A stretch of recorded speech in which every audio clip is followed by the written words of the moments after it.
అదృశ్య దేవుని నిజ నిరూపణను గూర్చిన కొన్ని తరగతులుగా మనం ఆలోచిస్తున్నాం. ఇంచుమించు 2 తరగతులు అయ్యాయి. ఇది 3వ తరగతి అనుకుంటా. చరిత్రతో ముడిపడి ఉన్న ఈ దేవుని యొక్క నిజ నిరూపణ ఎంత అవసరమో ఈ సమకాలీన ప్రపంచానికి, ఆ రోజు ఆ సమకాలీన ప్రపంచానికి దేవుడు ఎంతగా నిరూపణ చేశాడో కొన్ని లోతైన భావాలతో ఈరోజు మరలా మనం ప్రయత్నం చేయబోతున్నాం. మనం ఎక్కడైతే విడిచిపెట్టామో గతించిన తరగతి మరలా అక్కడి నుండే మనం ధ్యానించబోతున్నాం. మన తరగతిని మనం ఎక్కడ విడిచిపెట్టామో మీ జ్ఞాపకం ఉండాలని నేను నమ్ముచున్నాను.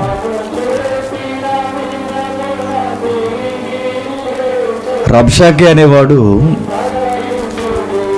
యెరూషలేమును జయించడానికి లాకీషు పట్టణంలో తిష్ట వేసి యెరూషలేము మీద దండయాత్ర చేయడానికి సన్హెరీబు ఆధ్వర్యంలో రబ్షాకే అనే ఒక ప్రధానమంత్రి మరికొంతమంది ప్రధానులను తీసుకొని యెరూషలేము దేవుడు అందరిలాంటి దేవుడు వాడే, ఇశ్రాయేలు దేవుడు వట్టి దేవుడు, గాలి దేవుడు, నిజదేవుడు అన్నవాడు లేడు. ఎందుకంటే అన్ని దేశాల్ని మేము జయిస్తున్నాం, మీ దేశం కూడా అలాంటిదే అని కంకణం కట్టుకుని యెరూషలేము మీద కన్నెర చేస్తూ ప్రగల్భాలు పలుకుతున్న సందర్భం వరకు మనం వచ్చాం. ఆ రబ్షాకే అనే ఆయన కొన్ని దేశాలని తెర మీదకి తీసుకొస్తాడు. ఆ తెర మీదకి తీసుకొచ్చిన దేశాలని మేము జయించాం.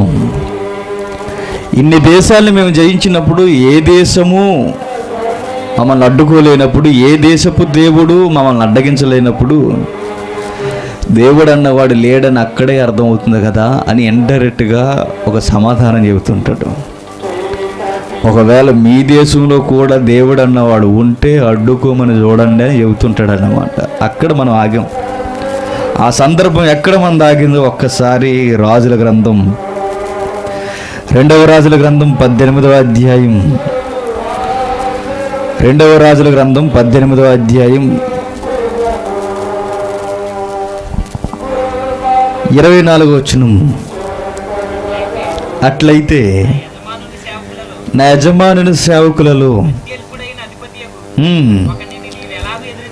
ఒకరిని నువ్వు ఎలాగ ఎదురింతువు? రథములను రౌతులను పంపమని ఐగుప్తు రాజును ఆశ్రయించుకుంటివే. యెహోవా సెలవునందకయే ఈ దేశమును పాడు చేయుటకు నేను వచ్చేదనా?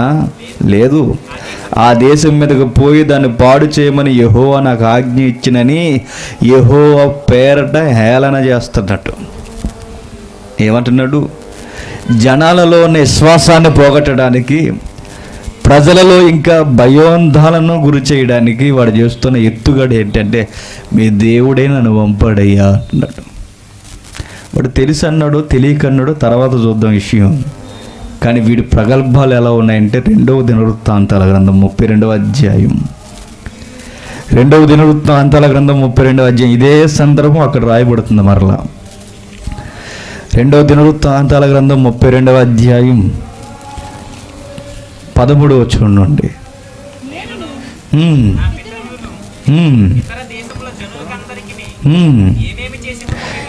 నేనును నా పితరులను ఇతర దేశపు జనులందరికీ ఏమేమి చేసితుమో మీరు ఎరుగరా?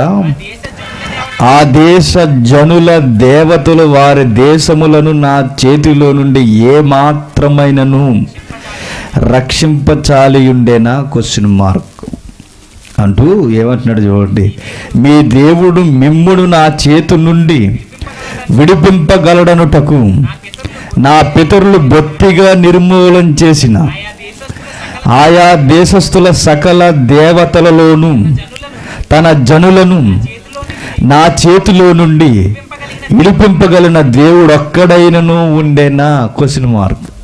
వాడు ఏమంటున్నాడు చూసారా? ఎలా కంపేర్ చేస్తున్నాడు చూడండి. నిజంగా దేవుడు అనేవాడు ఉంటే ఆయా దేశాన్ని నేను జయిస్తున్నప్పుడు ఏ దేవుడు నన్ను అడ్డగించలేదు.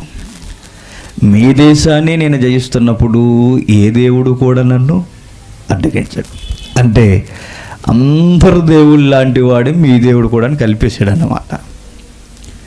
అన్ని మతాల లాంటిదే మీ మతం కూడా, అన్ని సంస్కృతులు లాంటిదే మీ సంస్కృతి కూడా.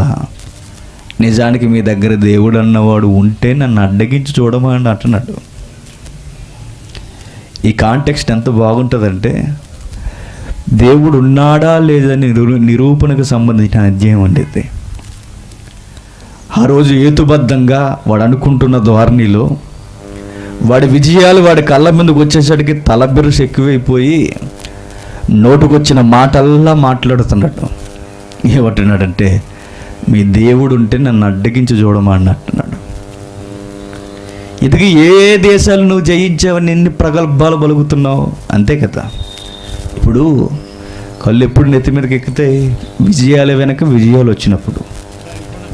వీడు చాలా దేశాలని జయించేశాడట. ఎన్నో దేశాలని నేను జయించేశాను కనుక ఆ విజయాలే నాకు చెబుతున్నాయి ఏ దేవుడు నన్ను అడ్డగించలేకపోయాడని. ఇప్పుడు నేను అంటున్నాను, ఆ విజయాలే చెబుతున్నాయి మీ దేశాన్ని కూడా నేను జయిస్తాను, మీ దేవుడు కూడా నన్ను అడ్డగించలేడు, ఎందుకంటే మీ దేవుడు లేడు గనక అన్నాడు డైరెక్ట్గా. విచిత్రం ఏంటంటే, ఇప్పుడు మనం తీసుకోవాల్సిన మాట, ఏ దేశాలను జయించాడు? ఏ దేశాలను జయించి వీడు కళ్ళు నెత్తికెక్కాయో మనకు తెలిస్తే మనకు చక్కగా అర్థమవుతుంది. నిజంగానే వీడు జయించాడా, లేకపోతే అబద్ధాలు చెప్పి యెరూషలేమును భయపెడుతున్నాడా? నిజదేవుని నిరూపణ చరిత్రలో జరిగింది అన్న దర్యాప్తులో మనం వెళుతున్నాం గత 2 తరగతులుగా.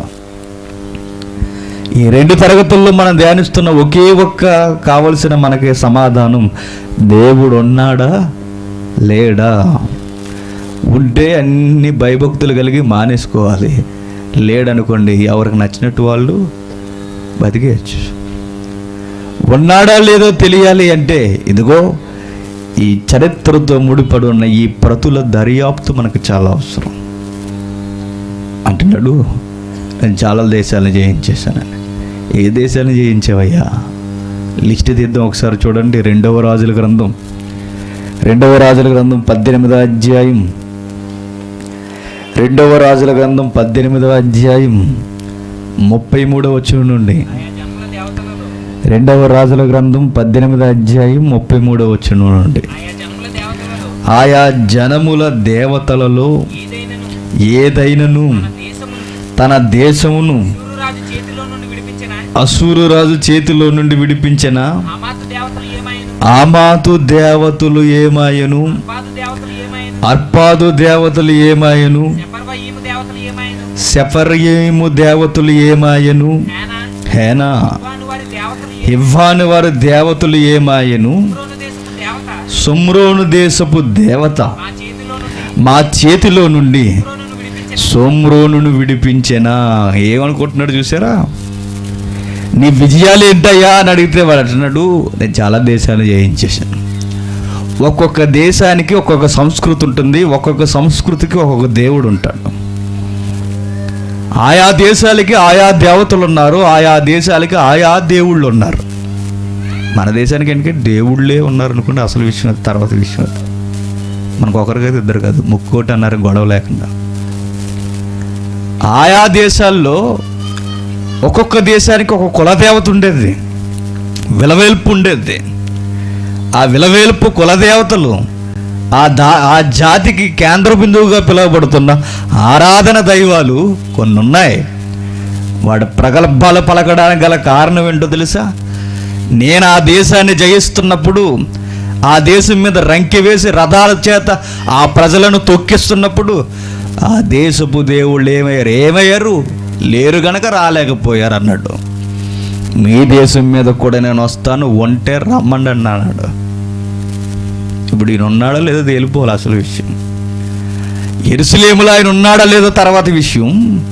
వీడికి ఇంత ప్రగల్భాలు పలకడానికి ధైర్యం ఎలా వచ్చిందంటే వీడికి తెలియని అసలు రహస్యం ఒకటి ఉంది. అదే ఇప్పుడు మనకు కావాల్సిన కీ పాయింట్. వీడే దేవతలను జయించాడట. 35 స్టార్టింగ్ వర్డ్స్ చూడండి ఒకసారి. ఆమాతు దేవతలు ఏమాయను. ఎవరట? ఆమాతు దేవతలు ఏమాయను. ఆమాతు అన్న పదానికి అర్థం కోట లేక ఆవరణము అని అర్థం. చూద్దరు ఇప్పుడు ఇమేజ్. ఆమాతు దేవతలు నన్ను జయించకుండా అడ్డగించాయా? ఇది ఎక్కడుంటుంది తెలుసా? దమస్కకు ఉత్తర భాగాన 12 మైళ్ళ దూరమున వరంటీస్ నది దగ్గరనున్న ఒక ప్రసిద్ధి పట్టణం. ప్రస్తుతానికి ఈ పట్టణం యొక్క పేరు ఎప్పటికీ మనకు కనబడుతుంటుంది. వరంటీస్ నది ఒడ్డిన హామాతు అన్న ప్రాంతాన్ని ఒక్కసారి మీరు చూడగలిగితే సిరియా దేశం నుండి సుమారు 120 మైళ్ళ దూరాన్ని మనకు మ్యాప్లో గుర్తించగలం. ఒకసారి చూడండి, అబ్రహాము గారు మ్యాప్, ఒకసారి మొదటి మ్యాప్ ఒకసారి భౌగోళికంగా మీరు చూడగలిగితే మీకు బాగా అర్థమవుతుంది.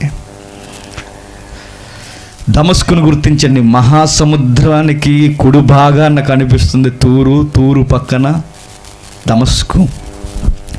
ఆ దమస్కి ఉత్తర భాగాన్ని అనగా దానికి మీదిగా పై భాగాన్ని వెళ్ళిపోతే శిరసు మీదుగా ఆరాము పైన ఆమాతు. ఈ దమస్కు దగ్గర నుండి సుమారుగా 120 మైళ్ళ దూరం ఏది? ఆమాతు. ఈ ఆమాతును జయించేశాడు. అక్కడున్న అనేక దేశాలను జయించాడు. అర్పాదును జయించాడు, సోమురుని జయించాడు, రకరకాల ప్రాంతాలను జయించేశాడు. ఇప్పుడు సిరియాని దాటుకుని వస్తే ఇక నెక్స్ట్ తగిలే ప్రాంతం ఏంటో తెలుసా? యెరూషలేము ప్రాంతం, పాలస్తీనా ప్రాంతం, కనాను భూభాగం, దేవుని వాగ్దాన దేశం. ఈ దేశాన్ని కూడా నేను జయించబోతున్నాను, ఎందుకంటే పైన దేశాలన్నింటినీ కొట్టుకుంటూ వచ్చేసాను కదా అంటున్నాడు. చాలామంది హిస్టరీలో మనకు కనబడేది అలెగ్జాండర్, హిట్లర్లు అందరూ కనబడతారండి. వారికన్నా భయంకరమైన నియంతలు ఉండేవారు క్రీస్తు పూర్వం. చరిత్రలో వారికన్నా భయంకరమైన నీచమైన రాజనీతిని కలిగి నీతి లేని రాజనీతిని రాసుకొని ప్రజలను, పిల్లలను దేవతలకు అర్పించిన సంస్కృతి కలిగిన రాజులలో ఒక రాజరకపు వ్యవస్థ అసూరు వ్యవస్థ. అందులో ప్రధానమైనది ఈ సందర్భంలో మనకు కనబడుతున్న రాజు సన్హెరీబు. వాడి ఆధ్వర్యంలో ప్రగల్భాలు పలుకుతున్నది ప్రధాని రబ్షాకే. రబ్షాకే అనే పదాన్ని కూడా అర్థం చెప్పాను మీకు. రబ్షాకే అనేది ఒక పదవి, ప్రధానులకు ప్రధాని. వాడు ఏలన చేస్తూ రబ్షాకే యొక్క మాటలు వాడి మాటలు కాదు, చక్రవర్తి మాటలు మోసుకొచ్చాడు. ఏమంటున్నాడంటే, ఇదిగో ఆమాతు దేవతలను జయించు. ఆమాతు ఎక్కడుంది? నిజంగా ఆమాతు ఉందా అంటే ఉంది. ఇప్పటికీ స్టిల్ మనకు కనబడుతుంది. ఆమాతు సిరియాకి 120 మైళ్ళ దూరంలో మనకు కనబడుతుంది. వరంటీస్ నది దగ్గర ఎప్పటికీ మనకు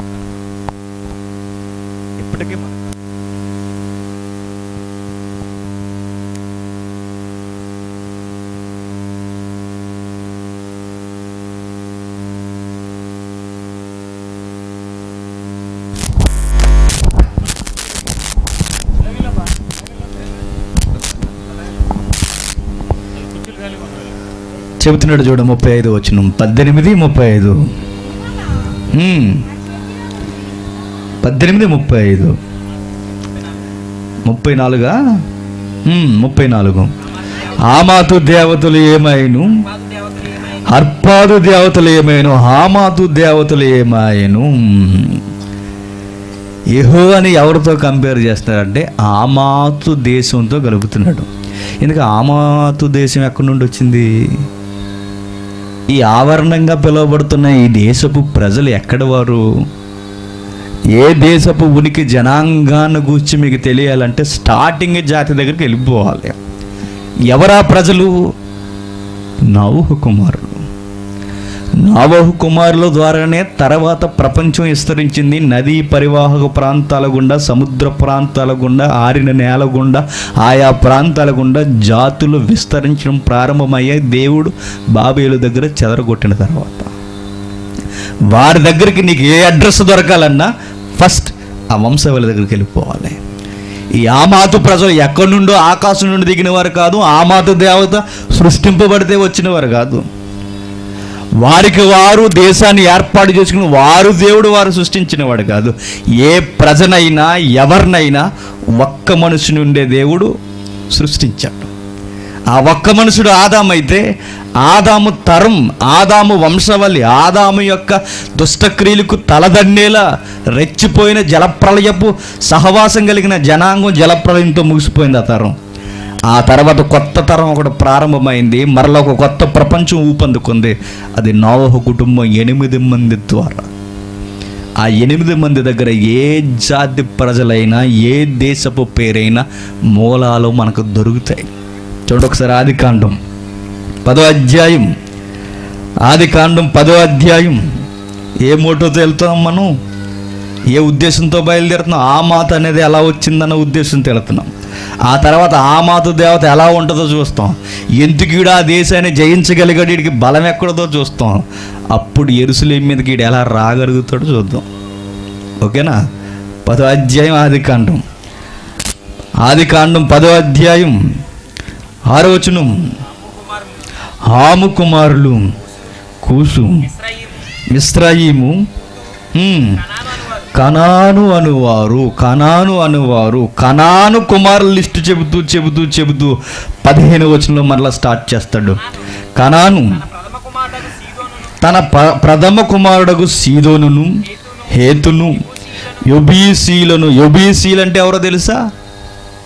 ఒకరోజు యెరూషలేములో బ్రతుకుతున్న ప్రజలు. యెబూసీలు పేరు మీద వచ్చిన పేరే యెరూషలేం. చరిత్ర ఇప్పుడు చెప్పడానికి అవదంతా. యెబూసీలు జయించిన వాడు ఎవరు? King David. ఒక్కొక్కరిని తరిమి ఆ దేశాన్ని లోపరుచుకుంటాడు. వారి పేరు మీద యెరూషలేం అనే పేరు వచ్చింది. చూసారా? ఏ పట్టణపు సంస్కృతి అయినా, ఏ జాతి ఉనికైనా, ఏ దేశపు ప్రారంభపు జాతి ఉనికైనా నోవహు కుమారుల దగ్గర ఖచ్చితంగా దొరుకుతుంది. ఈ కుమారుల పేర్లే దేశాలకు పేర్లు అయ్యాయి. కనాను, యెబూసీలు కనబడుతున్నాయి. ఇవి ఈ పేర్లే. అసూర్ అన్న పేరు అన్నీ ఉంటాయి ఇక్కడ. ప్రతి కుమారుని పేరు ఆ తర్వాత జాతి డెవలప్ అయిన తర్వాత అదే దేశానికి పేరుగా మారిపోయింది. మీ కడియాను కూడా ఏదో చరిత్ర ఉంటుంది. కడియం అన్న పదానికి అలా తవ్వుకుంటూ పోతే ఏదో ఉంటుంది, ఉండకుండా ఉండదు. ప్రతి ఊరికి ఒక పేరు, ఆ పేరు కనుక ఒక చరిత్ర ముడిపడి ఉంటుంది. ఇప్పుడు యెబూసీలు, యెరూషలేం ప్రజలైతే ఇంకా అమోరీలను, గిర్గాషీలను, హివ్వీలను, అర్కీలను, సీనీలను, ఆర్వాదీలను, శమారీలను, అమాతీయులను కనని. ఎవరు? అమాతీయులను కను. వచ్చారు మన బ్యాచ్. అమాతీయులను కనెను. యెరూషలేము ప్రజలైన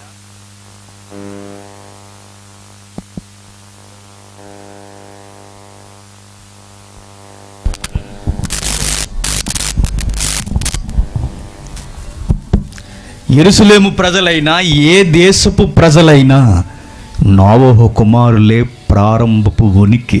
బైబిల్ అంత చక్కటి విట్నెస్లు ఇస్తుందో చూడండి. చాలామందికి తెలియక వాళ్ళు ఎక్కడి నుండి వచ్చారు, వీళ్ళు ఎక్కడి నుండి వచ్చారు. నువ్వు సరిగా చదవవు, నువ్వు బైబిల్ మరి ఏం చేయవు. చెబితే నువ్వు నీకు అన్ని వికట క్వశ్చన్లు. ఆ జాతి అలా వచ్చారు, ఈ జాతిని ఎందుకు నాశనం చేశారంటే పిచ్చి ప్రశ్నలు అడుగుతారు. ఎంతమంది దేవుళ్ళు ఎందుకు వచ్చారంటే వీళ్ళందరూ కలిసి సేతు సంతానంతో ఉంటే బాగానే ఉండేది. వీరంతా కలిసి నోవహు విలువలను కాపాడుకుంటూ ఒకే ప్రాంతంలో ఉంటే బాగానే ఉండేది. ఒకే దేవుడు ఉండేవాడు. తింగరేసాలు ఎక్కువైపోయి గోపురం కట్టారు కనుక ఒక్కొక్కరిని చెదరగొట్టేసరికి ఒక్కొక్కడు ఒక్కొక్క దిక్కుకి బారిపోయి దేవుడు ఎలా ఉంటాడో తెలియక ఎవడికి నచ్చిన దేవుడిని వాడు ఎట్టేసుకున్నాడు. అది దేవుళ్ళ హిస్టరీ. ఇలా చూసాడు ఆకాశం వైపు, ఎంత వింతగా ఉందంటే ఇదే దేవుడు అన్నాడు అంతే. ఇలా నది వైపు చూసాడు, అమ్మో ఇది ఎలా ఉందండి, ఇదే దేవత అన్నాడు అంతే. దేవుళ్ళు ఎలా వచ్చారు, దేవతలు ఎలా వచ్చాయి, దేవుడిని ఎలా అర్థం చేసుకోవాలో తెలియక ప్రకృతిని చూసి మరులు కొలపబడి దేవుడు ఎక్కడో లేడు, ఇవే దేవుళ్ళని నోవహు సంతానం చెదిరిపోయి ఏర్పాటు చేసేసుకున్నది. అమాతీయులు ఎలా వచ్చారో తెలుసా? హాము సంతతి నుండి వచ్చారు. హాము కుమారుడు కనాను అయితే కనాను నుండి విడిపోయిన భాగాలే హమాతీయులు. అంటే వీడి అడ్రస్ ఎక్కడో మనకు కనబడుతుంది చూడండి. 18 వచనం కూడా చూడండి, కంటిన్యూ. అదే 18లోనే.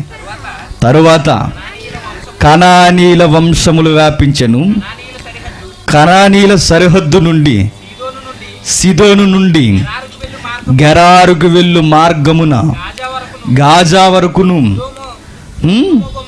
సొదొమ గొమొర్రా. ఎవరు వెళ్ళి ఈ అడ్రస్లన్నీ మనకు గుర్తొస్తున్నాయి.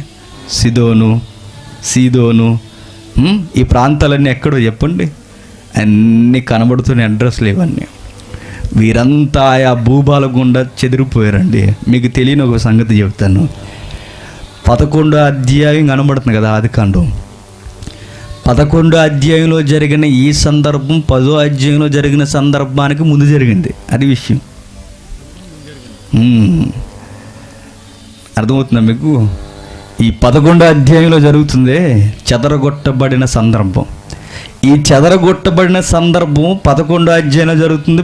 10వ అధ్యాయంకి ముందు జరిగింది. 11వ అధ్యాయం తర్వాత జరిగిన చెదిరిపోయి ఎవరెవరు ఎలా పోయారో లిస్టు 10వ అధ్యాయంలో రాసేసాడు.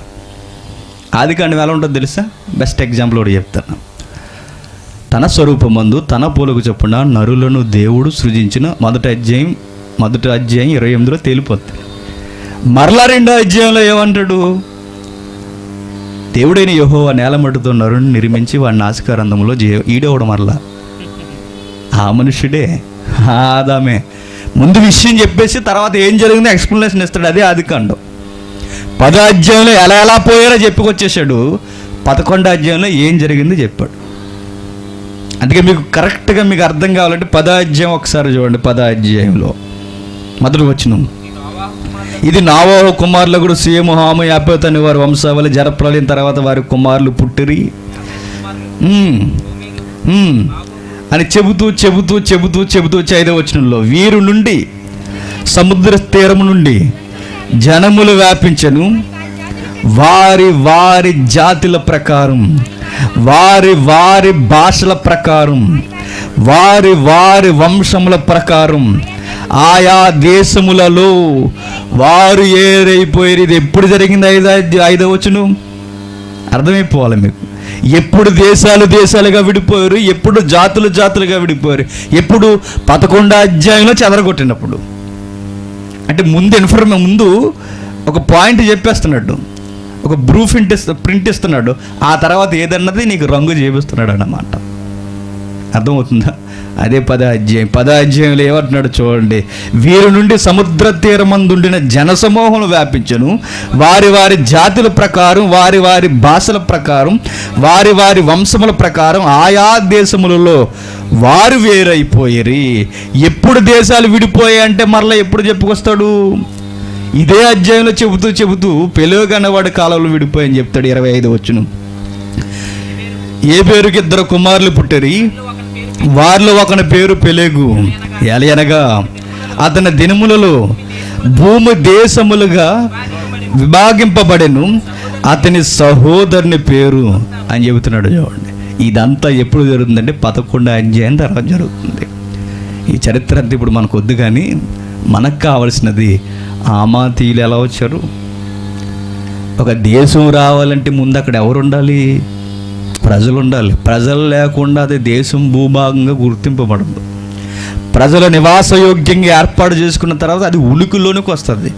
ఇప్పటికే భూమి మీద టెక్నాలజీ డెవలప్ అయింది కనుక కొన్ని సరుదులు గీసేసుకుని ఉంచేసుకున్నారు, కానీ మన కంటికి తెలియని భూభాగాలు చాలా ఉన్నాయి 6 నెలల మీద. తెలుసా? ఇప్పటికీ అగ్రదేశాలు కూడా కొన్ని ప్రాంతాలకు వెళ్ళడానికి గజ వణికిపోతుంది. ఎందుకంటే ఆ శీతల ప్రాంతాలకు వెళితే ఏం జరుగుతుందో ఎవరికి కూడా కమ్యూనికేషన్ ఉంటుంది. అలాంటి ప్రాంతాలు ఉన్నాయి ఇంకా భూమి మీద. ఆ రోజుల్లో ఈ దేశం ఎలా వచ్చింది, ఆమాత ఎలా వచ్చింది, ఆమాతీయులు ఎలా వచ్చారంటే కనాను దగ్గర నుండి వచ్చారు. అతను ఎలా వచ్చాడంటే హాము సంతతి నుండి వచ్చాడు. అంటే ఈ జాతులన్నీ ఇలా వచ్చాయి. అలా విడిపోయిన తర్వాత ఒక్కటగా ఏకదేవుని ఆరాధనలో ఉండవలసిన వారు ఎవరి భాష ప్రకారం వాడు విడిపోయారు గనక వారికి తెలిసి తెలియక కొన్ని దేవతలను నిలబెట్టేసుకున్నారు. దేవుడు అంటాడు రోమిలికి రాసిన పత్రికలో, ప్రతి వానికి ఏదో ఒక దానిని ఆరాధించాలన్న ఆతృత హృదయంలో ఉంటుందట. రోమపత్రిక సారాంశం అదే. మనిషికున్న సహజ లక్షణం ఏంటో తెలుసా? తనకన్నా ఏదో సుప్రీం ఉందన్న నమ్మకం ప్రతి జాతి ప్రజలకి సహజంగా ఉంటుందండి. బెస్ట్ ఎగ్జాంపుల్ ఏంటో చెప్పనా? మనుషులు కొన్ని సహజంగానే దేవుడు తన బాడీలో పెట్టాడు. పిల్లవాడు పుట్టిన వెంటనే చూడండి, అమ్మ పాలు ఎక్కడున్నా ఎదుర్కొంటాడు. వాడికి ఎవడ చెప్పాడు పాలు ఉంటాయి తాగాలి, నువ్వు చప్పలించాలని ఎవడ చెప్పారు వారికి? అదని చెప్పారా? మనం అన్నం తినిపిస్తాడు గుటకేయడం రాదు, కానీ వాడు పుట్టిన వెంటనే మాత్రం పాలు తాగడం వచ్చి ఇది ఎట్లా? సహజంగా కొన్ని ఉంటాయండి, సహజంగా మనిషి జీవంలో కొన్ని ఉంటాయి మనిషి జీవితంలో. అలాగే ఈ మెదడులో కూడా మనకి తెలిసి తెలియకుండా ఉన్నది ఏంటో తెలుసా? ఏదో ఉంది, దాన్ని ఆరాధించాలన్న సహజ లక్షణం మనిషికి ఉంటుంది. అలాంటి లక్షణంలో తడువులాడుకున్నారంట దేవుడిని చూడాలని. చివరికి ఫెయిల్యూర్ అయిపోయి ప్రకృతిలో చతుష్పాద జంతువులను, మొక్కలను, పురుగులను, మనుషులను ఏర్పాటు చేసుకుని వారి అవివేక హృదయము అంధకారం అయిపోయి జ్ఞానులం అనుకుంటూ వారికి సొంత దైవాన్ని నిర్ణయం చేసుకున్నారంట. అదే మొదటి అధ్యాయం రోమపత్రిక. అలా ఆది నుంచి ప్రజలు అలాగే చేశారు కనుక ఈ అమాతీయులు కూడా ఏం చేశారో తెలుసా? అలా భూమి మీద వ్యాపిస్తూ వ్యాపిస్తూ వ్యాపిస్తూ పోతూ పోతూ యెహోవాను గుర్తించలేని నీచ సంస్కృతికి దిగజారిపోయారు. అబ్రహాము తెర మీదకు వచ్చేంత వరకు నిజదేవుని పరిచయం మనల ప్రపంచానికి కనిపించదండి. ఈ 11 అధ్యాయంలో వస్తుంటారు గురువు గారు. ఎవరు? అబ్రహాము గారు. ఆయన ఆ సమకాలీన జాతులన్నీ ఎలా ఉన్నాయంటే ఒకసారి చూడు, ఆమాతీయులకి ఆమాతు దేవత ఉండేది. ఎలా ఉంది ఒకసారి ఆ తల్లిని చూపించండి బాబు, అది చూపించు. మేక దేవత ఎలా ఉంటుంది అనుకుంటున్నారు? టూకీగా చెప్తే మీకు బాగా అర్థమవుతుంది. మేక తలకే ఉంటుంది కదా, ఇటు రప్సకే, అది చూసారా? జూమ్ చేయదు. మేక తలకాయ, మనిషి దేహం. అంటే ఈ వీరి దేవత విధానం ఎలా ఉంటుందంటే ఇందులో ఇంకా ఓల్డ్ ఇమేజెస్ ఉంటాయండి. బాగా ముందుకు పోతే కొన్ని ఇమేజెస్కి కొంచెం రేటింగ్ ఉండడం వల్ల డౌన్లోడ్ అవ్వట్లా. ఇంకా విచిత్రం ఏంటంటే శాస్త్రీయంగా సాంకేతికంగా మాకు బాగా సహకరించే శిష్యులు కూడా తక్కువైపోయారు. అది కూడా దేవుడు ప్రార్థన చేయండి, అది ప్రధానమైన లోపం. ఒకవేళ ఉన్నా కానీ ఎవడు మూడు బో అంటే అప్పుడు పని చేస్తారు, తర్వాత చేయడు. మూడిస్టులు ఎక్కువైపోరు కదండి దేవుని పనిలో కూడా. దాన్ని గమనించండి ఒకసారి. మేక దేహం, మేక ఎంట్రుకలు, మేక ఎంట్రుకలను తొలగిస్తూ ఒక నున్నన సేపు వస్తుంది ఆ ముఖానికి. ఆ ముఖం మేక తలకాయ. మేకపోతే గాంభీర్యం అంటారు చూసారు, ఆ మేకపోతే. మిగిలినదంతా మనిషి దేహం. ఇదేనండి ఆమాతు దేవత అంటే. ఎవరు అనుకుంటున్నారు? ఆవిడే. చూసారు ఎలా ఉందో? ఇది ఆమాతీయులకి ఏంటి? దేవుడు, దేవత. ఇప్పుడు అసూరు రాజు దేంతో కంపేర్ చేసుకుంటున్నాడు? అరే, మీ యెరూషలేము ప్రజలను మట్టి గరిపిస్తాను. ఎందుకో తెలుసా? అమాతీయులను జయించేశాను. ఆమాతు దేవత ఏం చేయలేవు, ఈవిడేం చేస్తుంది? అడిగి ఏమైనా అర్థమవుతుందా? ఇప్పుడు నిజదేవుడు అన్నవాడైతే ఏదో ఒకటి చేస్తాడు, ఉంటే కదా ఏదో ఒకటి చేయడానికి. నోవహు సంతతి వారు, హాము సంతతి వారు, హమాతీయులందరూ కలిసి వారు జనకు నుండి పుట్టుకొచ్చిన వారు ఊహలకు ప్రతిరూపం ఒక దేవతను చేసుకున్నారు. ఆ దేవతను అలా పెట్టుకుని చూసుకునేసరికి అదే దేవుడు అనుకుని వారు పూజిస్తూ బ్రతికేస్తూ కులదేవతగా విలవేల్పుగా కొనియాడుతూ వెళ్ళిపోతున్నారు. అక్కడికి వెళ్ళి వీడు జయించేశాడు. వెంటనే అదే దేవత అనుకుంటున్నాడు అంటే. ఓకే, ఈమె పేరేంటో తెలుసా? అమాతీయుల దేవత పేరు అమాతు ఉంది. అమాతీయుల దేవతకు పేరు మరొక పేరు ఉంది, అసీమా అని పేరు. ఏమా? ఆ పేరు కానీ పెట్టుకుంటారు, బాగుందండి. ఫారినర్స్కున్న పిచ్చి ఏంటో తెలుసా? యెజ్బేల్ అని పేరు కూడా పెట్టుకున్నారండి. విచిత్రమైన పేర్లు, బైబిల్లో కొంచెం నెగిటివ్ యాంగిల్ ఉన్న పేర్లు కూడా బైబిల్లో నుంచి తీసుకుని పెట్టుకున్నారు ఫారినర్స్. ఈ అసీమా దేవత వారికి కులదైవం, కులదేవత. ఎందుకు దేవుడు ఆ దేశాన్ని అసూరు రాజు చేత కొట్టించాడు తెలుసు? అసలు రహస్యం వీడికి తెలియదు. ఎందుకు కొట్టించాడంటే వారికి బాగా సుఖ సౌఖ్యాలు ఎక్కువ అండి. ఆ దేశం ఎంతగా సుఖపడిపోయిందంటే చెడిపోయిందంటే వారట ఏనుగు దంతాలతో మంచాలు చేసుకున్నారట. మీకు అర్థమైపోలే, ఆ రోజుల్లోనే ఏనుగు దంతాలతో మంచాలు. చూపిస్తాను, ఇప్పుడు బైబిల్లోనే ఉంటుంది అన్నీ. ఏనుగు దంతాలతో మంచాలు చేసుకుని ఒక్కొక్కడు 2 వైపులు, దేవుడు అలానే మాట్లాడండి, యాస్టిజ్ లాంగ్వేజ్ మీకు చెప్తున్నాను. 2 కాళ్ళు చేతులు చాపుకుని మంచం మీద పడుకుని సుఖభోగం బాగా అనుభవిస్తూ మాంసం తినేసి సుఖంలో తేలియాడిపోతూ నిర్వచారంగా బ్రతికేస్తున్నారు. ఏమీ లేదు, లైఫ్ అంటే ఇదే రబ్బాయి అన్నట్టు బ్రతికేస్తున్నారు. ఎవరు? అమాతీలందరూ.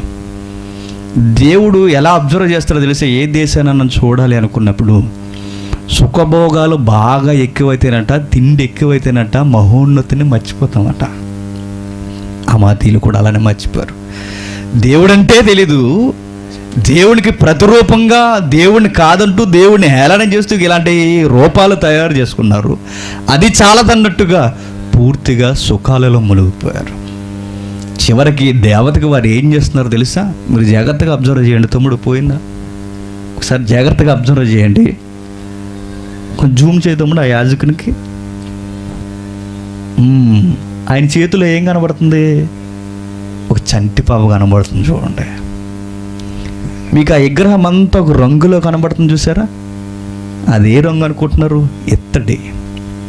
ఎత్తడితో చేస్తారు దాన్ని. సింహాసనం కింద కూర్చుంది కదా, కొంచెం జూమ్ తగ్గించుతాము. సింహాసనం కింద కూర్చున్నది చూసారా? ఆ సింహాసనం వెనక ఒక ఖాళీ డొల్ల లాంటి భాగం ఉంటుంది. ఆ డొల్ల లాంటి భాగంలో ఏం పెడతారు అనుకుంటున్నారు? నిప్పులు, బేవచ్చమైన కట్టెలేసి నిప్పులేసి అంటించేస్తారండి.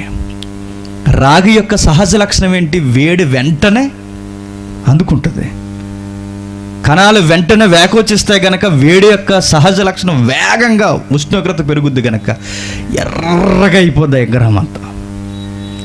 ఎప్పుడైతే ఎర్రగా మారిపోయిందో ఆ సేపు చూడండి ఎంత బగ మండుతూ, ఆ సెగలో కూడా మంచి ఇమేజ్ భలే ఇచ్చాడు. ఆ సెగలో కూడా ఎలా కనబడుతున్నాయి చూసారు? కింద ఒక ఆవిడ పిల్లనెత్తుకుంది, ఆడొక పిల్లనెత్తుకున్నాడు, మొత్తం అగ్ని. ఇంకొక ఇమేజ్ ఉంటుంది కానీ నా దగ్గర ప్రస్తుతానికి మరి అది బ్లాక్ అండ్ వైట్లో ఉంది, అది ఎక్కించలేదా? ఉందా? సరే, అదొక ఇమేజ్ ఉంటుంది. చుట్టూ పైన తంతి వాయిద్యాలు వాయించేవారు, సిరతలు వాయించేవారు, వీణలు వాయించేవారు, వీళ్ళందరూ చుట్టూ ఉంటారండి. వీళ్ళ సంస్కృతి ఏంటో తెలుసా? దేశాన్ని కాపాడాలని, వారిని కాపాడాలని చంటి పిల్లని తీసుకెళ్ళి ఎప్పుడైతే ఈ నిప్పుల చేత వేడెక్కించారో ఈ విగ్రహాన్ని, బగబగా విస్తారమైన ఉష్ణోగ్రతకి లోనవుతుంది విగ్రహం. వెంటనే ఆ యాజకుడు ఏం చేస్తాడో తెలుసా? ఆ పాపను పట్టుకల 2 చేతులు ఉన్నాయి చూసారా? ఆ 2 చేతులు అలా పడేస్తాడంటే అంత వేడిలో ఎక్కువ ఉష్ణోగ్రత కలిగిన ఆ విగ్రహపు చేతుల్లో ఎప్పుడైతే ఆ పసికొందు, ఆ మెత్తని దేహం పడిందో ఒకేసారి కేకలేస్తూ బూడిద రాలిపోద్ది అక్కడ ఉంటే. దాన్నే బైబిల్ ఏమన్నాడు తెలుసా? మీ పిల్లలను అగ్నిగుండాలు దాటించొద్దు అన్నాడు. చూసారా? అగ్నిగుండాలు దాటించినాడు మన కళ్ళ ముందు ఈ కనబడుతుంటాయి. ఇది కాదు, ఈ అగ్నిగుండాలు కాదు, అగ్నిగుండాలను మీ పిల్లలను దాటించొద్దు అన్నాడు. అగ్నిగుండాలంటే ఏంటనుకుంటున్నారు? అదే అగ్ని సెగలు పుట్టించి విగ్రహాన్ని వేడి చేసి ఆ చేతుల్లో ఎప్పుడైతే ఆ పాపను పడేశారో ఒక్కసారిగా ఆ వేడి తాగడికి పాప కేకలు వేస్తూ బూడిదగా రాలిపోద్దని ఎముకలు కూడా కనిపించవు. ఆ పాప కేకలు వినిపించకూడదని వీరికున్న అలవాటు ఏంటో తెలుసా? ఎప్పుడైతే పాపను ఆ యాజకుడు, ఆ అన్యజాతీయుల యాజకుడు ఆ పాప దేహాన్ని అందులో పడేశాడో, పాప కేకలు వినిపించకుండా, తల్లిదండ్రులకు వినిపించకుండా వారు చేసేది ఏంటో తెలుసా? ఆ మ్యూజిక్ యొక్క ఆ శబ్దం ఇంకా ఎక్కువ పెంచేస్తారు. పాప కేకలు ఆ శబ్దంలో కలిసిపోతాయి. అలా చంపేసేవారండి.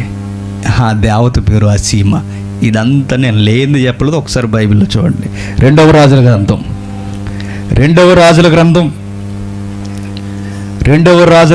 17వ అధ్యాయం 2వ రాజుల గ్రంథం 17వ అధ్యాయం 30వ వచనం నుండి 2వ రాజుల గ్రంథం 17వ అధ్యాయం 30వ వచనం నుండి బబులోను వారు అని చెబుతూ వచ్చి 30యేనా? కోతవారు నెర్గాలు దేవతను, హామాతు వారు అసీమా దేవతను. హామాతు వారు కులవేల్పు. ఎవరు? అసీమ. ఎలా ఉంటుంది అయ్యా అసీమ అంటే? ఇదిగో చరిత్రగాలు చూసి గీసింది అట్లా ఉంటుంది. ఈ అసీమాకి చేసేది ఏంటి కింద కంటిన్యూ చేస్తున్నాడు చూడండి. అలా చెబుతూ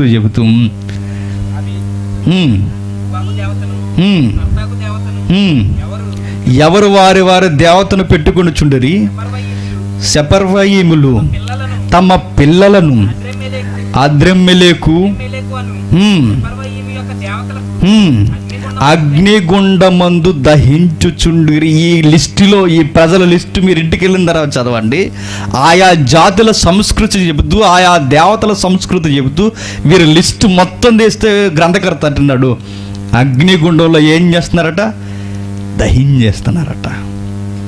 పిల్లల్ని బలిచ్చేస్తున్నారటండి. ఇది జరిగిపోదన్నట్టుగా పసిపిల్లలను చంపేస్తూ నరబలి జరిగిస్తూ దేవునికి విరోధంగా ఈ జాతి అమాతీయులు బ్రతుకుతున్నప్పుడు దేవుడు చూస్తున్నాడు. ఏ దేశానన్నా దేవుడు ఎలా అరికెడతాడో తెలుసా? ఆ దేశపు పాపం పండేంత వరకు దేవుడు చూస్తాడు. చాలామంది పిచ్చి ప్రశ్న అడుగుతారు, ఇశ్రాయేలీల్ని ఎందుకు కాపాడాడు, మిగిలిన వాళ్ళని ఎందుకు చంపాడు? ఇలాంటి యాసలు అయితే చంపిపోతే ఏం చేస్తాడు? వాళ్ళని ఎందుకు చంపేశాడు, వీరిని ఎందుకు చంపలేదంటే ఇశ్రాయేలీలు అప్పుడప్పుడు ఇలా తెంగరేసాలు వేసినప్పుడు వాళ్ళని చంపేశాడు. చంపలా? చదవలా? బైబిల్లో చూడరా ఇలాంటివి? ఇశ్రాయేలుకి దేవుడు పక్షాన్నుంటూ మిగిలిన వారికి పక్షపాత వైఖరి కాదు. ఎవడైతే పాపపు సంస్కృతిలో బతుకుతున్న వారందరినీ చంపడు. ఏ సర్పాన్నైతే మీరు దాన్ని చూస్తే బ్రతుకుతారన్నారో అదే సర్పాన్ని మీరు విగ్రహంగా పెట్టి పూజిస్తున్నప్పుడు ఏం చేశాడు? చంపేస్తానన్నాడు. తునాతునుకలుగా చెదరగొట్టమన్నాడు సర్పాన్ని. దేవుడు ఎవరిని ఒక్కొక్కరిని ఒక్కోలా చూడాలని అందరిని ఒకేలా చూశాడు. అందుకే అబ్రహాముతో మాట్లాడుతున్నప్పుడు ఏమంటాడు చూడండి, దేశాల కొరకు జాగ్రత్త గుర్తుపెట్టుకోండి. చాలామంది మర్చిపోయి మాట్లాడుతున్నారు ఈ వచనాలన్నీ. సిరియాను కూర్చున్న సందర్భం జ్ఞాపకం చేస్తాను. 15వ అధ్యాయం ఆదికాండం 16వ వచనం అబ్రహాముతో చెబుతున్నాడు, అమోరీల అక్రమము ఇంకనూ సంపూర్ణం కాలేదు గనక మీ 4వ తరము వారు ఇక్కడికి మరలా వచ్చేదరని నిశ్చయముగా తెలుసుకోమని అబ్రహాముతో చెప్పాను. ఏమంటున్నాడు? అమోరీలను నాశనం చేయాలంటే, కనాను భూభాగం మీ వశం అవ్వాలి అంటే మీరేదో నీతిమంతులను ఇచ్చాను, వారి అక్రమము సంపూర్ణమైతే వారిని తీసి అప్పుడు మిమ్మల్ని అందులో పెడతానన్నాడు. అంటే ఏ దేశాన్నన్నా దేవుడు బుద్ధి చెప్పాలంటే ముందు ఆ దేశం యొక్క స్కేల్ ఏం చూస్తాడో తెలుసా? వీరి పాపం ఏ తారాస్థాయికి వెళ్ళిందో చూస్తాడన్నమాట. అప్పుడు ఆ దేశానికి బుద్ధి చెప్తాడు. చాలామంది అంటున్నారు, సిరియా ఒక్కరితే పాపం చేసిందా, మిగిలిన దేశాలు పాపం చేయలేదా? సిరియా ఉన్న దేశాల కన్నా పాపం ఎక్కువ చేసింది, అందుకే దబిడి కొడుతున్నాడు. ఏ దేశాన్నైనా ఎందుకు శిక్ష విధిస్తాడో తెలుసా? రేపు పొద్దున మన దేశం అలా ఉన్నా దేవుడు వేస్తాడు, వదలడు, చూస్తూ ఊరుకోడు. ఒక్కొక్క దేశాన్ని దేవుడు తీర్పులోనికి ఎలా తెస్తాడో తెలుసా? ఓకే, భారతదేశం అక్రమం విస్తరించిందా, ఈసారి దీన్ని పని పడతాను అనుకుంటాడు. అంతర్గత యుద్ధాల ద్వారా రావచ్చు, దేవుడు ఎలా అయినా యుద్ధం చేయొచ్చు. దేవుడు యుద్ధం చేయడం అంటే ఆకాశం నుండి చెయ్యి ఏమొచ్చేదు, మన పక్కనున్న వాళ్ళు లేపి మనతో కొట్టించేస్తాడు. మనం ఎవరైతే ప్రియులు అనుకుంటున్నామో వారే వ్యతిరేకులు అవుతారు. ఎలా అయినా బుద్ధి చెప్పాలనుకుంటాడు, ఎలా అయినా సరి చేయాలనుకుంటాడు. వింటే సరి చేస్తాడు, వినకపోతే కథం చేస్తాడు. అదే చేస్తున్నాడు. సిరియాకి జరిగింది అదే, అమాతీయులకు జరుగుతున్నది కూడా అదే. పిల్లల్ని నర్పిస్తున్నారు, దేవుడిని ఏలన చేస్తున్నారు, నిజ దేవుని కాదని సృష్టిని పూజిస్తున్నారు, వస్తువులు పూజిస్తున్నారు, విగ్రహాలను తయారు చేసుకుంటున్నాడు. ఇవన్నీ అక్కడ నుండి వచ్చినవే. అసీమా వేరు, అసేరా దేవత వేరు. అది కూడా గుర్తుపెట్టుకోండి. అసేరా దేవత అంటే ఏంటో తెలుసా? వృక్షారాధన ఉంటుంది కదా, వృక్షాలను పూజిస్తారు కదా. మన దేవత వృక్షారాధన ఎలా వచ్చింది తెలుసా? ప్రపంచంలో వృక్ష ఆరాధన పుట్టడానికి ప్రారంభపు ఉనికి అసేరా దేవత. ధ్వజస్తంభాలు నిలబెడుతున్నారు, కొయ్యలను పూజిస్తున్నారు అంటే బైబిల్ లాంగ్వేజ్. అవన్నీ అవేనన్నమాట. ఎత్తైన స్థలాలలో, ఉన్నత స్థలాల మీద మీరు దేవతలు ప్రతి పచ్చని వృక్షం కింద ఎబిసరించారే అంటాడు చూసారు, లాంగ్వేజ్ అది. అదే అసీమా వేరు, అసేరా వేరు. ఈ అసీమా దేవతకి ఇలాంటి సంస్కృతి జరుగుతున్నప్పుడు దేవుడు చూశాడు, ఇంకా చూస్తున్నాడు, ఇంకా మారుతాడు. ఎవడో ఒకడు నీతిమంతుడు వస్తాడని చూశాడు. అబ్రహాము ఎక్కడో తూరు నుండి వచ్చాడు తప్ప ఆమాతు నుంచి ఎవ్వడు కనబట్టలేదు. తూరుని ఆమాతును ఒకసారి ఆ మ్యాప్లో చూసుకోండి, దమస్కుని ఆమాతును ఒకసారి చూడండి. ఇటు నుంచి తూరు నుండి ఒకళ్ళు ఎగుస్తున్నాడు తప్ప ఇటు నుంచి ఒక్కడో నిజాయితీగా ఆలోచించేవాడు ఆ దేశంలో కనబడడం లేదు. అప్పుడు దేవుడు ఇంకా పరిశీలన చేశాడు, ఆ దేశపు సంస్కృతి ఎలా ఉందో ఒక్కసారి ఆమోసు గారు చెప్తారు చూడండి. ఆమోసు గ్రంథం 6వ అధ్యాయం త్వరగా. ఆమోసు గ్రంథం 6వ అధ్యాయం 1వ వచనం నుండి. ఆమోసు గ్రంథం 6వ అధ్యాయం 1వ వచనం. సియోనులో నిర్విచారముగా ఉన్నవారికి శ్రమ, సోమ్రోను పర్వతముల మీద నిశ్చింతగా నివసించే వారికి శ్రమ. ఎవరెవరికి శ్రమ? భూమి మీద లైఫ్ జాలీగా గలపాలనుకున్న ప్రతి ఒక్కడికి దేవుడు చెబుతున్నాడు, నీకు శ్రమరా అబ్బాయి అని. దేవుడు అంటున్నాడు, సియోనులో నిర్విచారముగా ఉన్న వారికి శ్రమ. సియోనులోనే కాదు, విషయం చెప్పనా, సంఘంలో అలాగ పాముల్లో గుండి వెళ్ళిపోయిన వాళ్ళు కూడా శ్రమే. ఏ పని చేయనుడు కూడా శ్రమే. దీని మీద పెద్ద సబ్జెక్ట్ ఉంది, ఇది సందర్భం కాదు. ఇది చాలామంది చూడండి, ఆ రోజు ఏలియా కాలంలోనండి బయలకు మోకాల్లోనే 800 మందా 8,000 మందా 7,000 మంది లిస్ట్ ఉన్నారు. మరి ఏలియాకు ఒక్కడికి ఎందుకు పట్టింది? మిగిలిన అన్ని వేల మంది ఉన్న ఎందుకు స్పందించారు? ఉంటారంతే అలా లిస్టు, అలా చూస్తారన్నమాట. అటెళ్ళరు ఇటెళ్ళరు, ఎవరిని ఏమనరు, అంతే అలా భక్తిలో కొనసాగుతారన్నమాట. అలాంటి వాళ్ళు చెబుతున్నాడు, ఇదిగో మీరు అలానే ఉండిపోతే మీకు శ్రమ అంటున్నాడు. మీకు శ్రమ. సోమ్రోను పర్వతముల మీద నిశ్చింతగా నివసించే వారికి శ్రమ. ఇశ్రాయేలు వారికి విచారణకర్తలై జనములలో ముఖ్య జనమునకు పెద్దలైన వారికి శ్రమ. లిస్టులో ఎవరిని వదులుతలేదు. మీరు ఆ సోమ్రోను దగ్గర సంఘాన్ని పెట్టుకోండి, ఎవరెవరికి శ్రమో చెబుతున్నాడు. హలో ఇశ్రాయేలులారా, యూదులారా, ఒక్కసారి మీరు గమనించండి. కల్నేకి పోయి విచారించుడి. అక్కడ నుండి ఆమాతు మహాపురమునకు పోవుడి. పురం జీవితముడు మహాపురమునకు పోవుడి. అక్కడ నుండి ఆమాతు మహాపురమునకు పోవుడి. ఫిలిస్తీన్ల పట్టణమైన గాతునకు పోవుడి. అవి రాజ్యముల కంటే గొప్పవే కదా, వాటి సరిహద్దులు మీ సరిహద్దుల కంటే విశాలమైనవి కదా. చూసారా, ఇది అర్పాదితి హామాతుని యూజ్.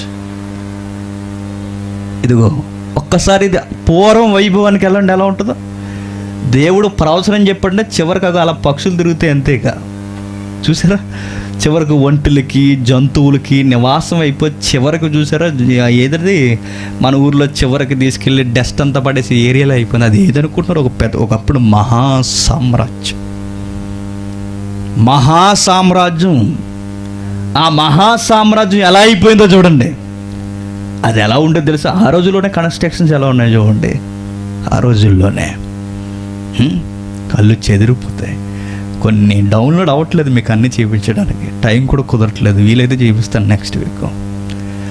పెయింటింగ్లు వేస్తుంటాయి, నిజంగా అవి చూస్తే ఈరోజు కన్స్ట్రక్షన్స్ ఏం జరిగిపోతాయండి. మరి ఎంత సుఖపడిపోయాడు కంపేర్. ఇశ్రాయేలులారా, మీరు చాలా సుఖపడుతున్నారా? మా పట్టణం ఏదో గొప్ప పట్టణం అనుకుంటున్నారు కదా సోమ్రోన్ని. అటు యూదులు కూడా ఇలాంటి వైఖరిని మిమ్మల్ని చూసి నేర్చుకుంటున్నారు. మీకు విషయం అర్థం అవట్లేదు. మీరు హామాతు ప్రజల కన్నా బాగా సంస్కృతి కలిగిన వారా, స్థితిగతులు కలిగిన వారా? వారిని నాశనం చేసేసాను, మీరు ఏపి వారని ఆ దేశాలు చూపిస్తున్నాడు ఆమోసు గారు. మీకు అర్థమవుతుందా? ఎలా నాశనం చేశాడు కంపేర్ చేస్తున్నాడు చూడండి. అదే అధ్యాయం 2వ మాట నుండి. ఆమాతు మహాపురమునకు పోవుడి, ఫిలిస్తీన్ల పట్టణమైన గాతునకు పోవుడి. అవి రాజ్యముల కంటే గొప్పవి కదా. ఏటట? అవి రాజ్యముల కంటే గొప్పవి కదా, వాటి సరిహద్దులు మీ సరిహద్దుల కంటే విశాలమైనవి కదా. ఏమంటున్నాడు చూసారా? మీ ఇశ్రాయేలు పట్టణం కన్నా, మీ యెరూషలేము పట్టణం కన్నా, మీరు నివసిస్తున్న భూభాగాల కన్నా అన్నిటికన్నా గొప్పవి కదా. నిజంగానే ఎంత గొప్పవో చూడండి. వేరొక ఇమేజ్ ఉంటుంది, చూపించుతాము. అదిగో ఆమాతు మహాపురమునకు పోవడానికి కొండ మీద కనబడుతుంది చూడండి. మహాపురము కనబడుతుందా? అదే శిథిలావస్థలో ఉంది ప్రస్తుతానికి. ఆమాతు మహాపురమునకు పోవుడి, దాన్ని వెళ్ళి విచారించుడి. గొప్ప గొప్ప పట్టణాలే నా కనుసన్నల్లోంచి తప్పించుకోలేకపోయారంటే మిమ్మల్ని వదిలేస్తాను అనుకుంటున్నారు ఇశ్రాయేలులారా. వారి సరిహద్దుల ముందు మీ సరిహద్దులు సరిపోవు, వారి పట్టణాల ముందు మీ పట్టణాలు సరిపోవు, వారు సుఖభోగాల ముందు మీరే పాటి వారు. వారినే నేను వదలలేదు, మిమ్మల్ని వదులుతాను అనుకుంటున్నారా అని ఆమోస ప్రవచనం చెబుతున్నాడు. ఇక్కడ ప్రవచనం చెప్పాడు, ఆ తర్వాత నెరవేరదు. ఇదేంటండి, రాజుల తర్వాతే కదా ఆమోస గ్రంథం ఉందనుకుంటారు. కాదు, ప్రవచనం ముందు గ్రంథం అక్కడ ఉండాలి, కానీ అది ఎక్కడికి వచ్చేసింది. కూర్పు కొంచెం తేడా జరిగింది. ఆమోస ప్రవచనం చెప్పిన తర్వాత, యెషయా ప్రవచనాలు చెప్పిన తర్వాత, వీటి సారాంశాన్ని ఒక్కసారి మనం తీసుకుంటే, దేవుడు ఆమాతుని ఎలా నాశనం చేశాడంటే, అసూరుని నిలబెట్టుకుని చెదగొట్టించేశాడు. క్లారిటీకి రావాలి ఇప్పుడు మీరు.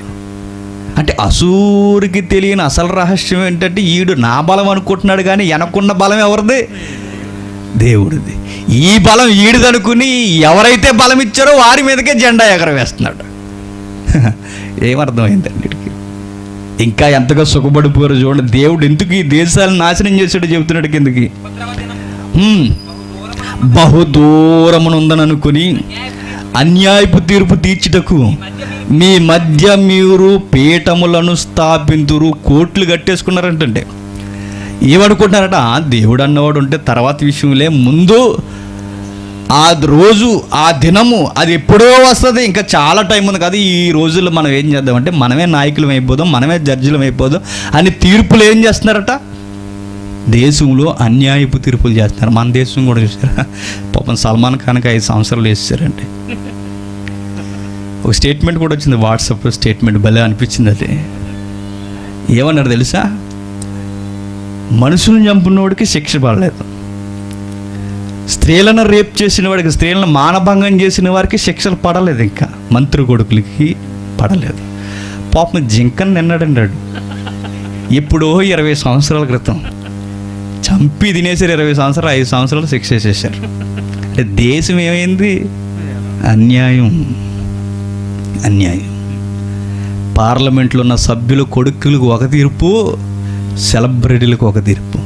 వీడినన్నా ఎందుకంత గట్టి పట్టుకున్నారంటే పాపం పెళ్ళి అవ్వలేదు కదా, బ్యాచులర్, స్టిల్ ఇప్పటికీ 52 years. విషయం ఏంటంటే 54 సంవత్సరాలు పాపం. ఇంకెందుకు లేండి, ఇంక పెళ్ళి ఇంక వేస్ట్. ఇంక చేసుకుని ఏం చేసుకుంటాడు? వేడి నీళ్ళు పెట్టించుకోవడం తప్ప. నా ఉద్దేశం వేరు, మీరు అపార్థం చేసుకోకండి. ఆడ చివరికి కోట్ల రూపాయలు ఉన్నాయి కదా, ఎలా అన్నా గుంజాలని ఆ కంకాని ప్రాంతం ప్రజలట జింకల్ని దేవతలుగా ఆరాధిస్తారట. అది పాయింట్ తీసుకుంటారంటే. అంటే జింకల కన్నా మనుషులు తక్కువైపోయారన్నమాట. చూసారా? సుప్రీంకోర్టు చూసారు, హైకోర్టు చూసారా ఏం చేసిందో, న్యాయస్థానాలు చూసారు ఏం చేసాయో. ఎంతకన్నా దారుణమైన తీర్పులు తెచ్చేస్తున్నారండి. ఎక్కడ?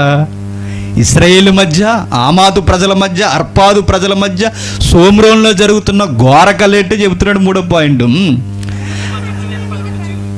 ఆ తీర్పు ఉపద్రవ దినము బహుదూరమునుందని అనుకుని అన్యాయపు తీర్పు తీర్చుటకు మీ మధ్య మీరు పీఠములు స్థాపింతురు. దంతపు మంచముల మీద పరుండుచు, పాన్పుల మీద తమ్మును చాచుకొనుచు, మందలో శ్రేష్టమైన గొర్రె పిల్లల సాలలోని క్రొవ్విన దూడను వధించి భోజనము చేదురు. దేవుడు ఎంత మర్చిపోకుండా చూస్తున్నారు. జాగ్రత్త సుమా, మరీ ఎక్కువ సుఖపడినా దేవునికి నచ్చదు. ఎంత అబ్జర్వ్ చేస్తున్నారు చూడండి. ఎక్కడ పడుకున్నాడు కూడా చెప్పాలండి. అది నువ్వు ఏ కాస్ట్లీ పరుపు వాడుతున్నా కూడా చెప్పాలి. అది నీ వుడ్ ఏంటో కూడా చెప్తున్నాడు చూడండి. రోజు వుడ్ లేకపోతే పడుకోరు కొంతమంది. టేకే ఉండాలండి మాకు. ఏ బాబా నిద్ర రాదా? ఏ మంచం అయితే నన్ను అడిగితే కిందే బాగా నిద్ర వస్తుంది తెలుసా. చక్కగా ఉంటుంది, వదిలినప్పుడు నువ్వు ఏముండు. పరుపు మీద పడుకోవడం తప్ప ఈపు మీద పొక్కులు తప్ప ఏమొస్తాయి చెప్పండి. ఎర్ర పొక్కులు ఎక్కువ మందికి వస్తాయి చూసారు ఈపు మీద. మాకు ట్రైనింగ్లో చూసుకోండి. ఎందుకు వస్తాయంటే పరుపుల మీద పడుకుంటే గాలి వెళ్ళదు కదా. గాలి వెళ్ళకపోయేసా ఈ రడ్డిస్గా అవన్నీ వచ్చేస్తాయి. కింద పడుకుంటే చక్కగా ఈటంతా లాగేసుకుంటుంది. వాళ్ళని అబ్జర్వ్ చేస్తున్నాడు దేవుడు. ఏమంటే తెలుసు, ఏనుగు దంతాలతో అంట మంచాలు చేసుకుని ఎంత బలిసిపోరు ఉండేవారు. ఏనుగు దంతాలే రేరు, ఎన్ని జంతువులు చంపేసి మంచం చిన్న కూజ చేసుకున్నారంటే ఒక అర్థం ఉంది, చిన్న బొమ్మ చేసుకున్నారంటే అర్థం ఉంది. 6 అడుగులు మంచానే చేశారంటే ఏం చేయగలరు వీరిని. ఎన్ని ఏనుగులను చంపుంటారు చెప్పండి. మంచాలు చేయించి మంచి పరుపులు తెప్పించుకుని దాని మీద వేసుకుని చేతులు చేసేసుకున్నారట. అది కూడా వదలలేదు చూడండి దేవుడు. ఎలా ఉన్నారట లిస్ట్, అది 4 వచ్చిన బాగుందండి. అది దంతపు మంచాల మీద పరుండుచు, పానుపుల మీద తమ్మును తాము చాచుకొనుచు, మందలో శ్రేష్టమైన గొర్రెలను, సాలలోని క్రొవ్విన దూడలను వధించి భోజనము చేదురు. వాని మీద పడుకుని ఎల్లగీతల పడుకుని ఏమంటున్నారట, పడుకుని మంచి ఫుడ్ ఐటమ్ ఏముందర రెడీ చేయండి అంటున్నారట. రెస్టారెంట్లో ఉన్నవారు అందరి మీద దేవుడు చూస్తుంటాడు అనమాట. అర్థమవుతుంది మీకు? ఫర్నిచర్ కూడా దేవుడు చూస్తాడు. నువ్వు దేనికి ఎక్కువ ఇంపార్టెంట్ ఇస్తున్నావు కూడా దేవుడు చూస్తాడు. దేవుడు దేనికి పెద్ద పెట్టేస్తున్నాడు కూడా చూస్తాడు. నువ్వు చేసిన పెద్ద తప్పు ఏంటంటున్నాడంటే, నువ్వు మంచాలు కొనుక్కున్నావు, ఏనుగు దంతాలతో చేసుకున్నావు, పరుపులు చేసుకున్నావు, ఇంకా చాలదన్నట్టు ఇంకా నీకు సుఖం నెత్తి మీదకి పోయి జంతువులు నచ్చిన దాన్ని వండుకుని తింటున్నావు కదరా, చూస్తున్నాను నీ సంగతి అని అబ్జర్వ్ చేస్తున్నాడండి. మీలానే వ్యవహరించింది ఆమాతు దేవత ప్రజలు, అమాతీయులు, అర్పాదు ప్రజలు, సోమ్రోను ప్రజలుగా పిలువబడుతున్న మీరే పాటివారు, వారినే నేను వదలలేదు, మట్టి పాత్రలుగా మార్చేసాను, మిమ్మల్ని వదులుతాను అనుకుంటున్నారా అన్నటి కిందకి కంటిన్యూ త్వరగా. స్వరమండలముతో కలిసి పిచ్చి పాటలు ఏంటంటే ఇంకా బాగా సుఖం ఎక్కిపోయిపోతే ఏమొస్తాయి, రాక్ సాంగ్స్ కదండి. ఈ మధ్య రాక్ మ్యూజిక్ తప్ప పాట వినబడదండి. మీరు రెస్టారెంట్కి వెళ్ళారు ఎప్పుడన్నా? ఏదో వినబడుతుంటుంది, ఆ పాట ఎందుకు భయ్య ఆపేచ్చు కదా అనిపిస్తుంటుంది. ఏం అర్థం అవ్వదు, అలా ప్లే అవుతుంటుంది పిచ్చి పాటలు. ఈ సంస్కృతి ఇప్పుడుది కాదు, ఎప్పుడుది? క్రీస్తు పూర్వం దేశాలకు ఉంది. ఎంత పిచ్చి పాట ఉంటే అంత హైలైట్ సాంగ్ అండి. అది విచిత్రం. సాంగ్ అర్థం అవ్వలేదు అనుకో, అబ్బా మంచి సాంగ్ అండి బాబు అంటే అర్థమైన మంచి సాంగ్లు కాదు. బాగా మ్యూజిక్ ఎక్కిపోయి గుండెల్లో గుద్దేస్తుంది అనుకోండి, మంచి సాంగ్ అండి ఇది అంటారు. దేవుడు ఇట్లా అన్నాడు, పిచ్చి పాటలు రా, సుఖం బాగా మరిగి బాగా తింటూ పరుగుల మీద కాళ్ళు చేతులు ఎల్లకీతల చాచుచూ మీరు చేస్తున్న పిచ్చి పాటలు పాడుకొని ఇదే లైఫ్ అనుకుంటున్నారు. ఎందుకు మీరు ఇలా బలిసిపోయారు తెలుసా? జడ్జిమెంటే దగ్గరలో లేదు కదా అనుకుంటున్నారట. తీర్పు దినం, ఆ దుర్దినం చాలా దూరంలో ఉంది కదా, ఉన్నప్పుడు కొంచెం ఎంజాయ్ చేద్దాం అనుకుంటున్నారట. ఎంతగానంటే ఆమాతు ప్రజలు చేసిన తప్పు, పిల్లలను చంపేస్తూ దేవునికి ప్రతిరూపంగా ఒక రూపాన్ని నిర్మించుకొని నీచమైన కార్యాలు జరిగిస్తూ చివరికి అన్యాయపు తీర్పులు దేశంలో జరిగిస్తూ ఇంకా ఎంతగా దిగజారిపోయారంటే సుఖమే దేవుడైపోయాడు, వారి కడుపే వారికి దేవుడైపోయాడు. దేవుడికి 0 చుట్టాడు, మీ అక్రమం ఇంకా చాలరా అనుకున్నాడు. అయితే అప్పుడు లిస్టులోకి తీసుకొస్తున్నాడు. అప్పుడు ఒకరిని తెర మీదకి తీసుకొచ్చాడు. వాడిని ఏమంటున్నాడు చూడండి, ఇంకా త్వరగా ఇది కంటిన్యూ చేయండి 8వ వచ్చిన వరకు. అప్పుడు ఎలా పిచ్చి పాటలు పాడుచు, దావీదు వలె వాయించి వాద్యములను కల్పించుకొందురు, పాత్రలలో ద్రాక్షారసము పోసి పానము చేయించు, పరిమళ తైలము, పర్ఫ్యూమ్స్ కూడా వాడేస్తున్నారు. మరి ఎక్కడ తగ్గట్లేదు. మరలా ఏంటంటే డ్రింకింగ్ చూసారు. అన్నీ అబ్జర్వ్ చేస్తారు. దేవుడు ఏదో అనుకుంటామంటే మన జీవితంలో ప్రతిదాన్ని అబ్జర్వ్ చేస్తాడు. ఉన్న 100 రూపాయలతో బిర్యానీ తినేస్తున్నావా, ఉన్న 100 రూపాయలతో 50 రూపాయలు రైస్ కొనుక్కొని తింటున్నావా, అన్నీ చూస్తాడు. నీ లైఫ్ స్టైల్ని గమనిస్తాడు ఆయన. ఉన్న 1000 రూపాయలు రిచ్గా ఖర్చు పెట్టాలనుకుంటున్నావా, 1000 రూపాయలు సగం ఖర్చు పెట్టుకుని మిగిలినది మంచి పనికి ఉపయోగించాలనుకుంటున్నావా, అన్నీ దేవుడు చూస్తాడు. మంచినీళ్ళు తాగే నీవు ఎక్కడెక్కడో ఏదో కలుపుకుని తాగాలన్నది కూడా దేవుడు చూస్తాడు. ఏ పాత్రలో కూడా చెప్పేస్తున్నాడు. అది విచిత్రం. ఎంత దారుణంగా దేవుడు అబ్జర్వ్ చేస్తున్నాడు చూడండి. తైలం పూచుకుందరు కానీ యేసేపు సంతతి వారికి కలిగిన ఉపద్రవమును గూర్చి చింతపడరు. కాబట్టి శరలోనికి ముందుగా పోవారితో కూడా వీరు శరలోనికి పోవుదురు. అప్పుడు సుఖాసక్తులు చేయు ఉత్సవధ్వని గతించును. యాకోబు సంతతి వారికున్న గర్వము నాకు అసహ్యము. వారి నగరులకు నేను విరోధినైతిని గనుక వారి పట్టణములు వాటిలోని సమస్తమును శత్రువుల వశము చేసేదనని ప్రభు అయిన యెహోవా తన తోడని ప్రమాణం చేసినది దేవుడును సైన్యములకు అధిపతిని యెహోవా వాక్కు. ఈ సుఖాలలో తొలదూగుతున్న వారందరినీ ఎవరి చేత కొట్టించేస్తారట? శత్రువుల చేత కొట్టేస్తారట. ఇప్పుడు ఆమాతు వారిని ఎవరితో కొట్టించేసాడు? శత్రువైన అసూరు చేత కొట్టించేసాడు. ఈడనుకుంటున్నాడు ఇది నా బలం అనుకుంటున్నాడు. ఇది నా బలం. వారిని ఎందుకు ఓడించడానికి నీకు బలం ఇచ్చాడంటే వారు సరిగ్గా లేరు కనుక నిన్ను ఒక ఉగ్రత పాత్రగా వాడుకోండి, అంతేగాని వాడబడుతున్న వాళ్ళ గొప్పతనం ఏమీ లేదు. వీడు ఎంతగా పెట్టలేకపోయాడంటే చివరికి ఎవరైతే బలమిచ్చి దేవుడు నడిపిస్తున్నాడో ఆయన మీద తిరుగుబాహుట ఎగరవేస్తున్నాడు. అసూరుని దేవుడు ఎలా నిలబెట్టుకున్నాడో లిస్ట్ చెబుతున్నాడు. చూడండి, యెషయా గ్రంథం 10వ అధ్యాయం ముగించుకుందాం. యెషయా గ్రంథం 10వ అధ్యాయం 5వ వచనం నుండి అసూరీయులకు శ్రమ. అసూరీయులకు ఎందుకు శ్రమ అంటే వారికి ఒక లేనిపోని ఆలోచన పుడుతుంది. వారికి ఎందుకు ఏం జరుగుతుంది చెప్తున్నాడు. అసూరీయులకు శ్రమ, వారు నా కోపమునకు సాధనమైన దండము, నా దుడ్డు కర్ర, నా ఉగ్రత పాత్ర వారి చేతిలో ఉన్నది. ఏమని చెప్తున్నాడు చూసారు? అసూర్యులను నా దుడ్డు కర్రగా నియమించుకున్నాను, అసూర్యులను నా ఉగ్రతకు ప్రతిరూపమైన పాత్రగా నిలబెట్టుకున్నాను. వారిని ఎందుకు అలా నిలబెట్టుకున్నాను? వారికి ఎందుకు బలం ఇచ్చానో తెలుసా?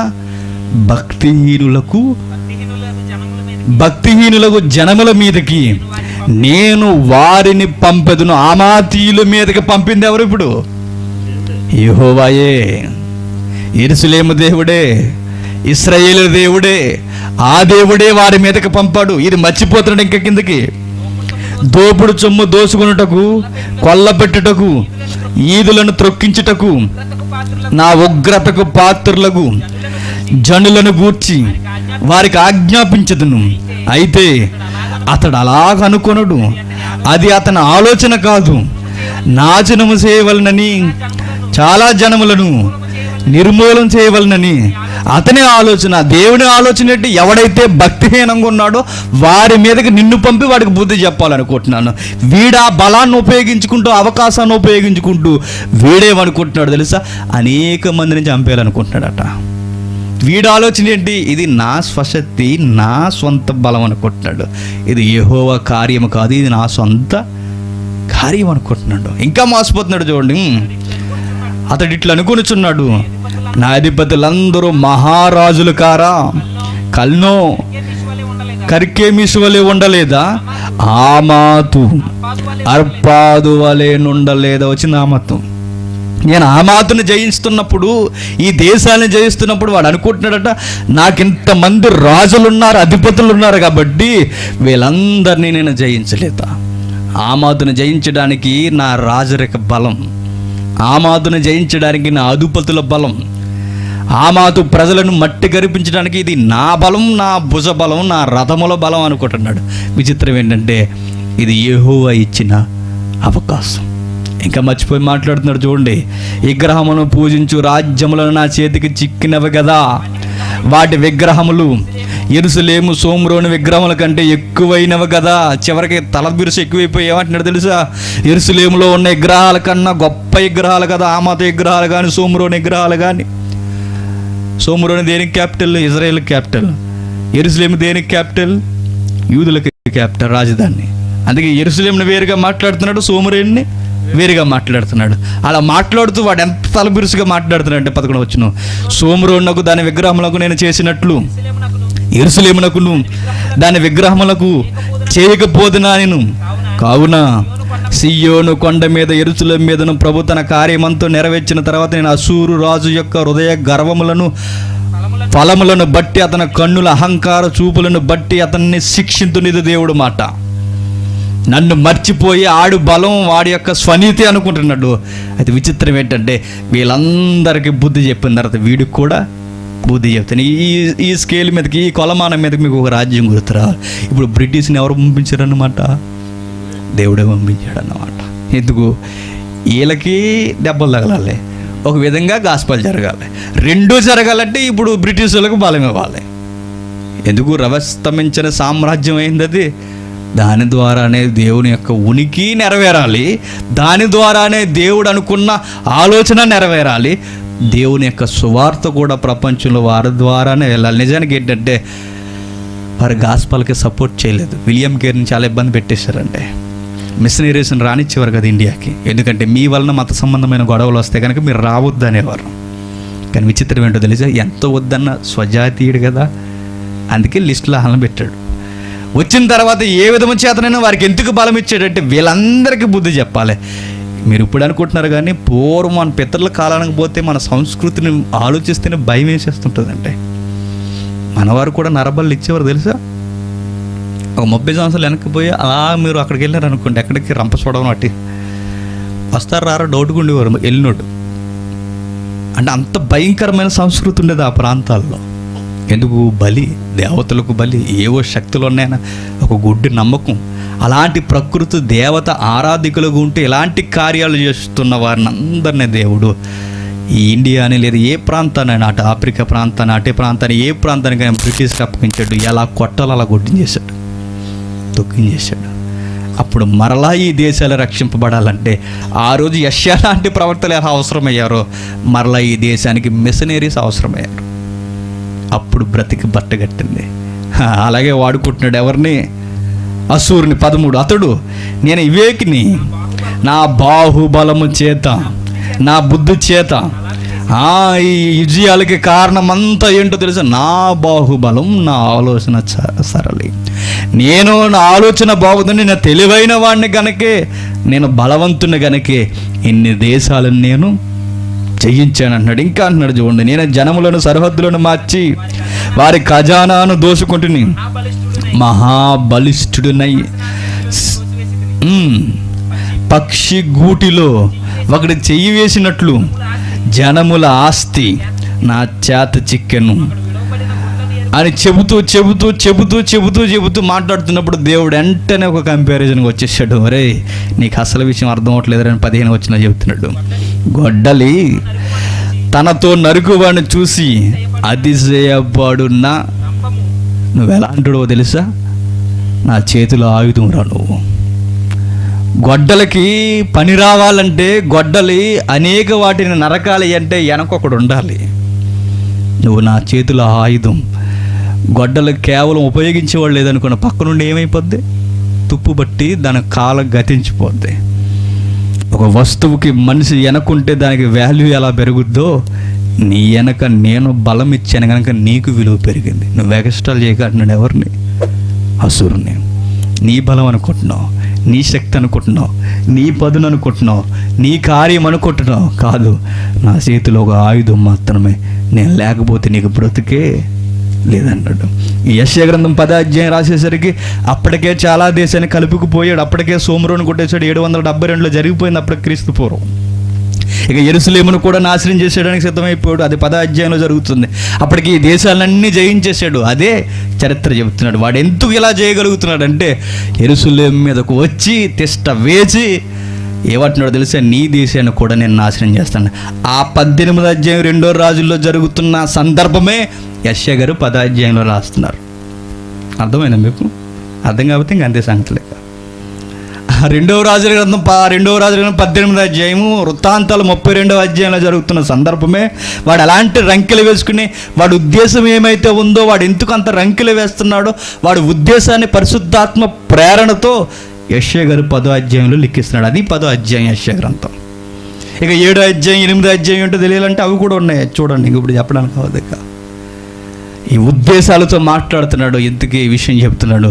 అది నీ గొప్పతనం కాదు. ఎందుకంటే గొడ్డలను నరుగుతున్నప్పుడు గొడ్డల గొప్పతనం లేదు, గొడ్డల్ని వాడుతున్నవాడే గొప్పవాడు అన్నాడు. నెక్స్ట్ వచనం, రంపము తనతో కోయిన వాని మీద పొగుడుకొనునా కోల తన్నెత్తువాడిని ఆడించినట్లు, దండము కర్ర కాని వాడిని ఎత్తినట్లు ఉండును కదా. రంపము యొక్క వెనక వాడేవాళ్ళు లేకపోతే రంపానికి పని లేదు.